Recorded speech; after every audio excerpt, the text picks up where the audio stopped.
ఈ జన్మమే రుచి చూడడానికి దొరికెరా.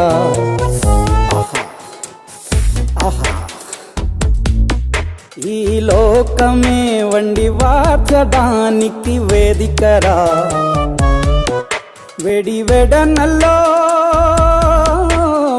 వెడనల్లో నెయ్యి చారు